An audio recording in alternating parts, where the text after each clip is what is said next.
Childhood ಅಥವಾ complex stress post traumatic stress disorder ಅಂತ ಹೇಳ್ತೀವಿ. Post traumatic stress disorder, PTSD. Okay, complex ಅಂದರೆ ಏನು? ಕಾಂಪ್ಲೆಕ್ಸ್ ಅಂದಾಗ ಬಾಲ್ಯದಿಂದಾನೇ ಪ್ರಾಬ್ಲಮ್ಸ್ನ ನೀವು ಅನುಭವಿಸ್ತಾ ಬಂದಾಗ, ನಿಮ್ಮ ಬಾಲ್ಯ ಚೆನ್ನಾಗಿಲ್ಲ ಅಂದಾಗ, ಚೈಲ್ಡ್ಹುಡ್ನಲ್ಲಿ you might be a neglected child, ಅವಾಗೇನಾಗುತ್ತೆ, ನಿಮ್ಮ ಅಡಲ್ಟ್ಹುಡ್ಗೆ ಇಂಪ್ಯಾಕ್ಟ್ ಆಗ್ತಾ ಬರುತ್ತೆ. ನಿಮ್ಮ ರಿಲೇಷನ್ಶಿಪ್ನಲ್ಲಿ ನೀವು ಪ್ರಾಬ್ಲಮ್ಸ್ ನೋಡ್ತೀರಾ, ನಿಮ್ಮ ಕೆಲಸ ಕಾರ್ಯದಲ್ಲಿ ಪ್ರಾಬ್ಲಮ್ಸ್ ನೋಡ್ತೀರಾ, ಹಾಗೂ ನಿಮಗೆ ಅಡ್ಜಸ್ಟ್ಮೆಂಟ್ ಇಶ್ಯೂಸ್ ಇರುತ್ತೆ. ಅಂದರೆ ಜನರಂದ್ರೇ ಕಿರಿಕಿರಿ ಆಗುವಂಥದ್ದು, ಜನರಂದರೆ ದ್ವೇಷ ಪಡುವಂಥದ್ದು, ಹಾಗೂ ತುಂಬ ಡೌಟ್ ಪಡುವಂಥದ್ದು, ಜನರ ಬಗ್ಗೆ ಬ್ಯಾಡ್ ಜಡ್ಜ್ಮೆಂಟ್ನ ಹೊಂದುವಂಥದ್ದು, ಇದೆಲ್ಲ ಹೇಗೆ ಬರುತ್ತೆ? ಇದೆಲ್ಲ ರೂಟ್ಸಿಂದ ಬರುತ್ತೆ.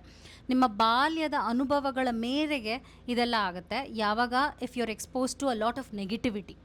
ಈಗ ಪ್ರೆಸೆಂಟ್ನಲ್ಲಿ ನಾನು ಹೇಳುವಂಥ ಎಲ್ಲ ಸೈನ್ಸ್ನ ನೀವು ಅನುಭವಿಸ್ತಿದ್ದೀರಾ ಅಂದರೆ you might be going through this problem.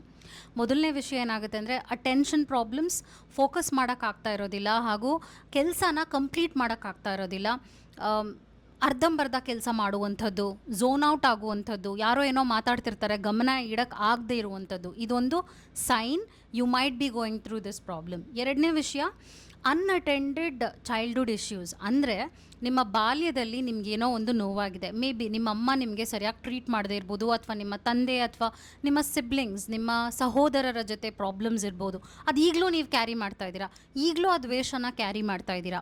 ಅವಾಗೇನಾಗುತ್ತೆ ಅಂದರೆ ನೀವು ರಿಲೇಷನ್ಶಿಪ್ ಕಡೆಗೆ ಗಮನ ಹರಿಸೋಕ್ಕಾಗೋದಿಲ್ಲ, ಟ್ರಸ್ಟ್ ಇಶ್ಯೂಸ್ ಬೆಳೆಯುತ್ತೆ.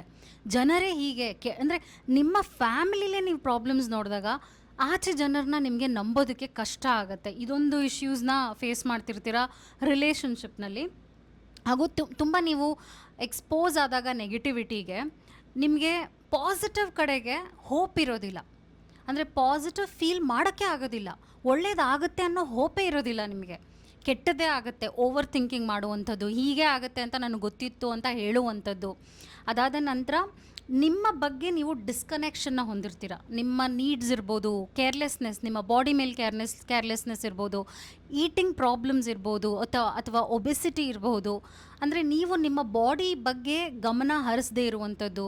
ಸೊ ಹೆಲ್ತ್ ಇಶ್ಯೂಸ್ ಹೈ ಆಗಿರಬಹುದು ನಿಮ್ಗೆ ಈ ಒಂದು ಪ್ರಾಬ್ಲಮ್ ಇದ್ದರೆ. ಕೊನೆಯದಾಗಿ ಅಟ್ರ್ಯಾಕ್ಟಿಂಗ್ ಬ್ಯಾಡ್ ರಿಲೇಷನ್ಶಿಪ್ಸ್. ನಿಮಗೆ ಗೊತ್ತಿಲ್ಲ, ಯಾವಾಗ ನಾವು ಕೆಟ್ಟ ಅನುಭವಗಳಿಗೆ ಎಕ್ಸ್ಪೋಸ್ ಆಗ್ತೀವಿ, ನಮಗೆ ಗೊತ್ತಿಲ್ಲದಾಗೆ ನಮ್ಮ ಲವ್ ರಿಲೇಷನ್ಶಿಪ್ನಲ್ಲೂ ಇಂಥ ಪಾರ್ಟ್ನರ್ಸ್ನ ನಾವು ಅಟ್ರ್ಯಾಕ್ಟ್ ಮಾಡಿಬಿಡ್ತೀವಿ. ನಮ್ಮನ್ನ ಇಲ್ ಟ್ರೀಟ್ ಮಾಡುವಂಥ ಪಾರ್ಟ್ನರ್ಸ್ನ ಅಟ್ರ್ಯಾಕ್ಟ್ ಮಾಡ್ತಿರಬಹುದು ಅಂತ ಹೇಳ್ತಾ ಇದ್ದೀನಿ. ಸೊ ಈ ಎಲ್ಲ ಸೈನ್ಸು ನಿಮ್ಮ ಲೈಫ್ನಲ್ಲಿ ಇವಾಗ ನೀವು ಅನುಭವಿಸ್ತಿದ್ದೀರಾ ಅಂದರೆ you might be going through this problem. Hope this help. Take care. Thank you so much.